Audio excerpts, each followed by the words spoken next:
እየተደበቃችሁ መርዝ እየጠጣችሁ በረኪና ምን ማለት ነው ይሄ?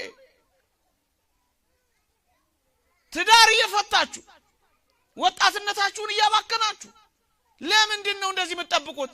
አዲስ ሆናችሁ በርቱና ስራ ጀምሩ።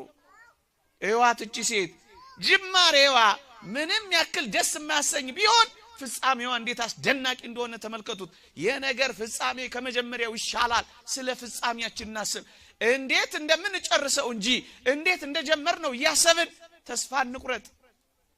ትጠቅማለህ። እማትጠቅመው ሴት እንዴት እንደጠቀመች ተመልከታ።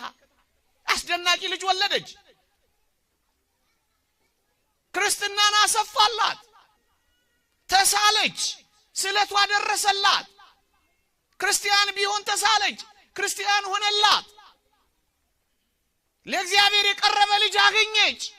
ጣዖታትን ቤት አዘጋላት፣ ቤተ መቅደስን አስከፈተላት። ታዲያ ከዚህ የበለጠ አለ? እንዴት እንደጠቀመች አታያትም? ክርስትና የበዛው በዚህ ሴት ጽናት እንደሆነ አታይም? በዚህ ሴት ጸሎት እንደሆነ አታይም? ጣዖታት የተዋረዱት እንዲህ ያለ ልጅ በመወለዱ እንደሆነ አታውቅም? አየህ፣ ፍጻሜው ላይ እናተኩር። አሁን ባለን ነገር ተስፋ እንቁረጥ። አሁን እየሆነው በሆነው ነገር እጅ አንስጥ። እየሆነው ያለው ነገር የሚቀጥል እንዳልሆነ ተረዳ። እግዚአብሔር ብቻ ከኛ ጋር ይሁን።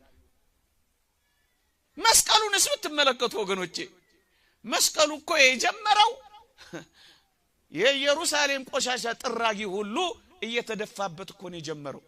መስቀል እኮ እንደማይጠቅም የተናቀ እኮ ነው የሆነው። መስቀል እኮ የተዋረደ ሆኖ እኮ ነው የጀመረው።